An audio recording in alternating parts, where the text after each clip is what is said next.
asked you to find the limit as n goes to infinity of the sum from I equals 1 to n of 2i over n squared on the interval 0 to 1.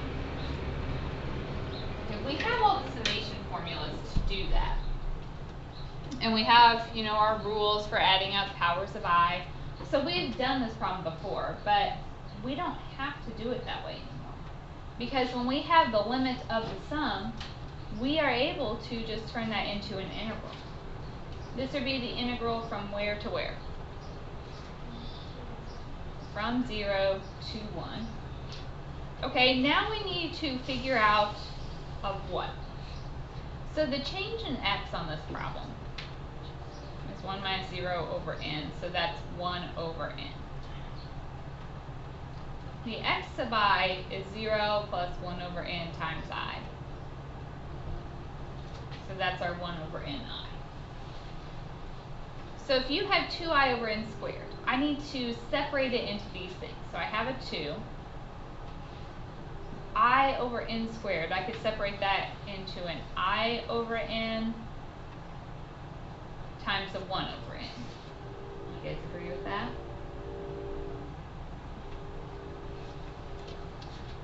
When we rewrite this, this x sub I will just turn into x. So when I'm looking at this, I over n is my x sub I, so we will change that to an s.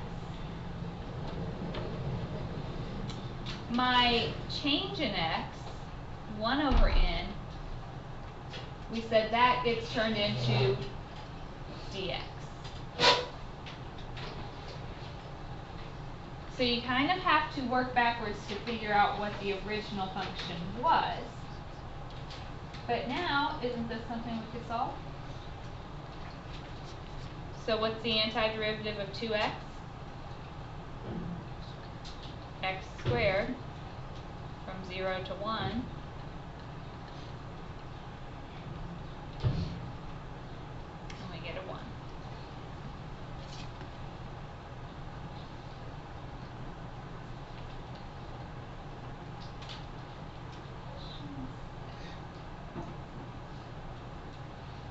I only put 1 on there, but I think I'm going to add in a couple, if that's okay with you guys. So squeeze these in somewhere. Let's say I gave you the limit as n goes to infinity of 1 to the 5th plus 2 to the 5th plus 3 to the 5th all the way up to n to the 5th over n to the 6th, and I'm still just going to do the interval 0 to 1.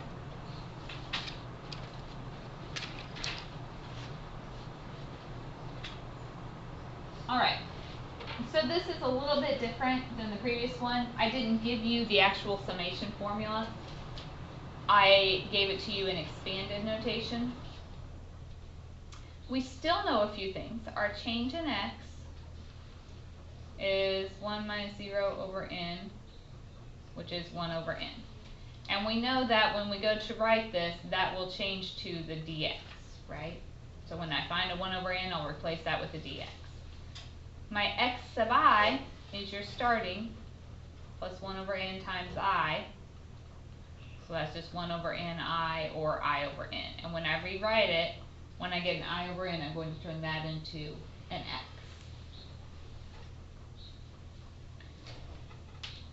If I wanted to write this in a summation formula,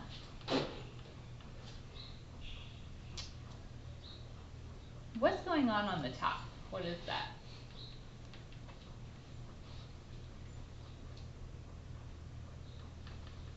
If I were to write that with an I, it would be I to the 5th. Okay, could I write this as I over n to the 5th? That would give me the i's on top. It would give me an n to the 5th on the bottom. Since I have an n to the 6th, we have an extra 1 over n out here. So then my integral, we're going from 0 to 1. I told you that I over n would change into x, so that's x to the 5th. And I told you that 1 over n would become dx. So we get the interval from 0 to 1 of x to the 5th dx. So you may have to do a little bit of work to write this as an integral, but then it's easy to solve because what do we have to do? What's the antiderivative of x to the 5th? 1/6 x to the 6th from 0 to 1.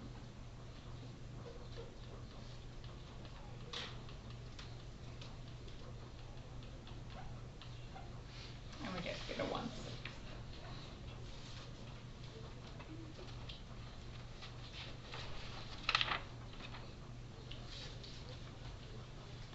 Okay. Do you guys want another one?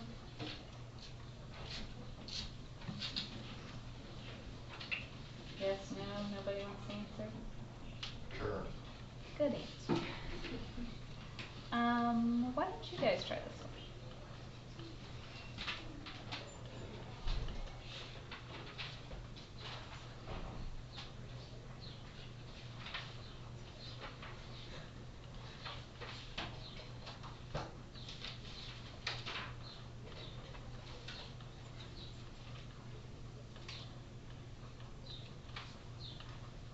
So take a minute and see if you can.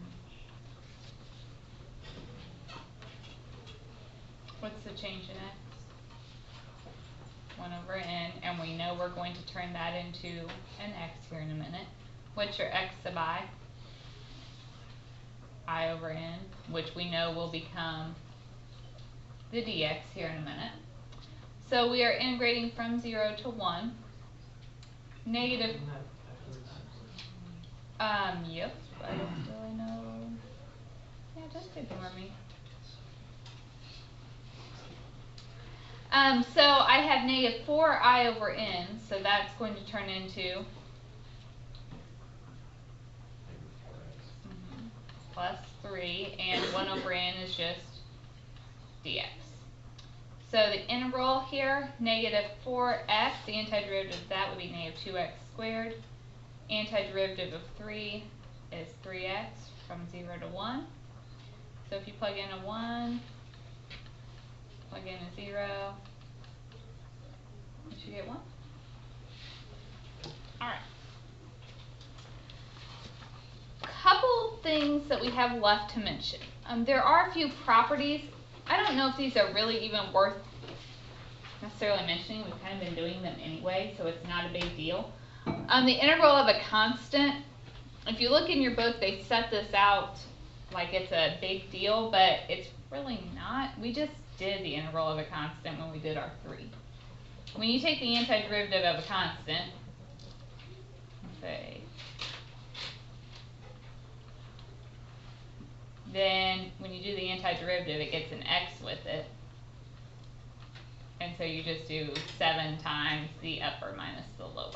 So that's all that's telling us. It's really not anything special. It's not anything different than the antiderivatives we've been doing. Constant multiple.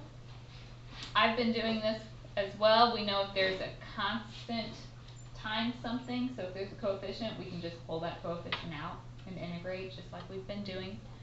The sum, this is really the only piece that we haven't used yet. If you are trying to integrate and you have things added together, you can do each piece separately and add your answers together. Just like any other limits or derivatives, or all those things we've done, these properties carry over into our integrals. One place this is useful is the integral union property. If you want to integrate something, sometimes you might have to break it into pieces. So you might have to say, if I wanted to integrate from 1 to 7, I might have to split this up and go from 1 to 3 and then 3 to 7.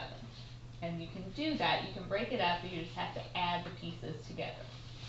So for example, one place where this is going to come up a lot is the absolute value functions, because we know from doing the derivatives and the antiderivatives with these, we had to rewrite it so it wasn't an absolute value. before we could work with it. So when we integrate, we are going to have to rewrite it and break apart this integral. To decide where to break apart your integral, you have to look at the absolute value part and figure out what makes that inside 0, which in this case is just 0. So we're going to go from -1 to 0, and then from 0 to 3. If I had the absolute value of x minus 5, where would you break it up? 5. You would go from something to 5, and then 5 to something. If I said 2x plus 1, what would your breaking point be at? -1/2. You just set that, whatever's in the absolute value, equal to 0 to decide how to break it up. Alright, so then if we look at this, if I plug in numbers between -1 and 0, so I'm putting in negatives, what happens when you take the absolute value of those? It becomes positive. So it's the opposite of what you put in. If you put in numbers between 0 and 3, so if I put in like a +2, does the absolute value change anything? So that's just a regular 2x dx. Alright, so then we have to integrate each of these. Antiderivative of -2x, you would put the 1/2 x squared, and we still have that -2, so it just gives us a -x squared from -1 to 0. Okay, antiderivative of 2x, x squared. It's like the 1/2 x squared, but times that 2, those cancel and just give you an x squared from 0 to 3. So now I just evaluate each of those. If I put in a 0, 0 squared minus -1 squared. If I put in over here, I have 3 squared minus 0 squared.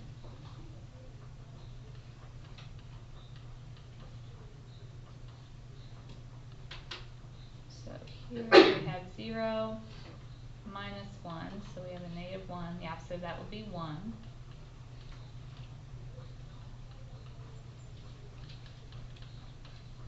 Plus 9, and then we get 10.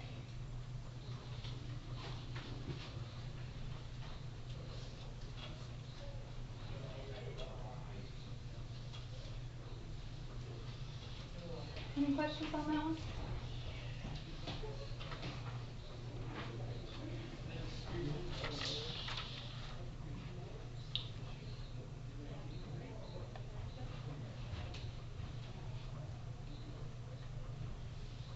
Let's look at this one. We all love trig functions, right? So we're doing an absolute value. And I told you with the absolute values, you have to split it up when the inside of that is 0. And that is when cosine x is equal to sine x. When did that happen?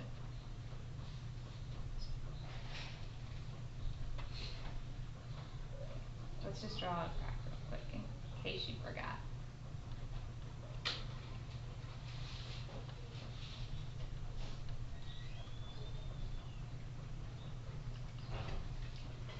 If I'm graphing cosine starts at 1 and then goes down.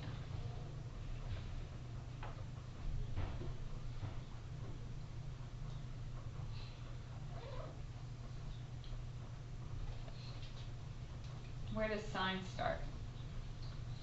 At 0 and goes up.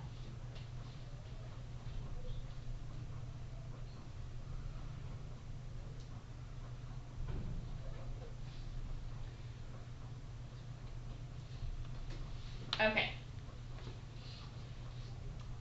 So this one's a little bit ugly, but we're doing it together so we can handle it. The place when sine and cosine are equal is 45 degrees, which is pi over 4.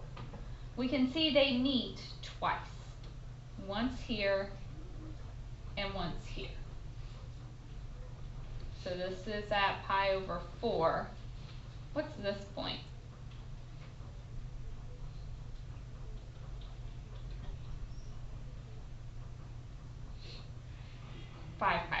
it's in the third quadrant, reference angle pi over 4. So this one we're going to break up several times. We're going to have to go from 0 to pi over 4, from pi over 4 to 5 pi over 4, and from 5 pi over 4 to the end, which was 2 pi.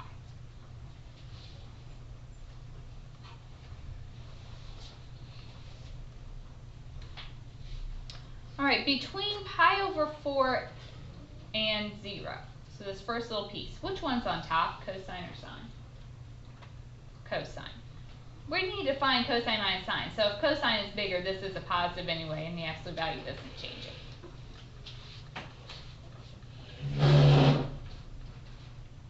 So we'll just keep it as cosine x minus sine x dx.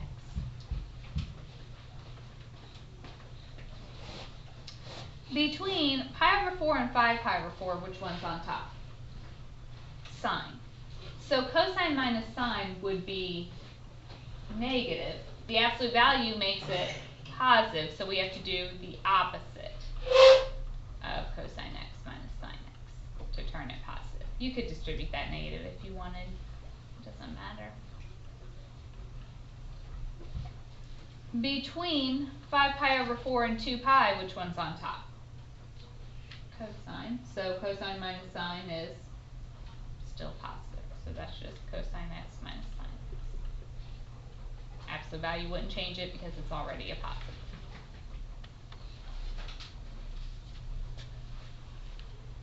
Okay. What is the antiderivative of cosine? Sine. What's the antiderivative of sine?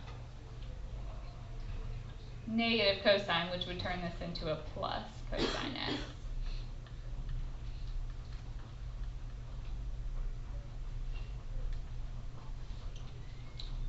Alright. Here, the antiderivative of cosine is sine. Can I distribute this negative too? So that would be a negative sine. What's the antiderivative of sine? Negative cosine. So this would, if I distribute it by negative, it's positive, so then we have to make it a negative cosine.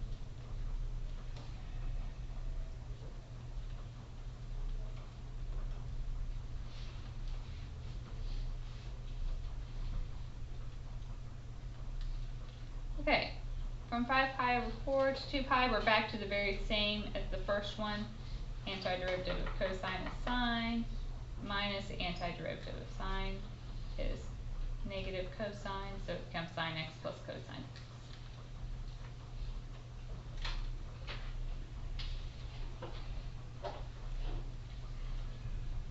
Alright. We can do this. It's not pretty, but we can do it. So for my first integral, what is the sine of pi over 4? Sine of 45 degrees. Radical 2 over 2. Plus, what is the cosine of 45 degrees? Radical 2 over 2. Minus, what is the sine of 0? 0 plus cosine of 0 is 1.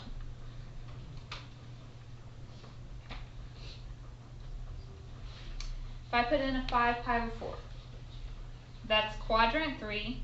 Sine is negative in quadrant 3. Sine of pi over 4 is 45, so it'd be negative radical 2 over 2, but I already have a negative there, so it becomes a positive. Cosine is also negative in the third, so 2 negatives make it a positive. Minus sine of pi over 4 is radical 2 over 2, so because that was a negative, it's negative radical 2 over 2, minus cosine of pi over 4, so radical 2 over 2.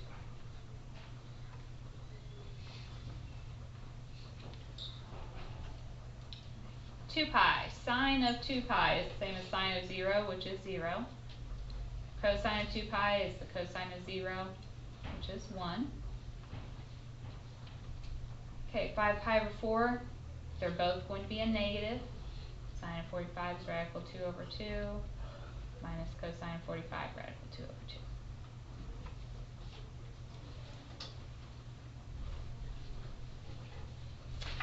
Radical 2 over 2 plus radical 2 over 2 is 2 radical 2 over 2, or radical 2, minus 1, plus this one we get radical 2, minus negative radical 2, so plus radical 2, plus we have 1 minus negative radical 2, so plus radical 2. So my ones cancel. I have 1, 2, 3, 4 radical 2 for an answer.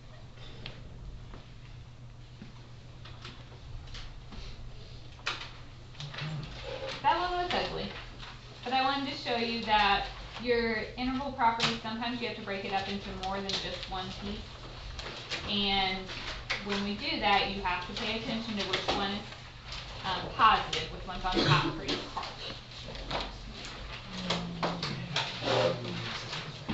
Any questions there?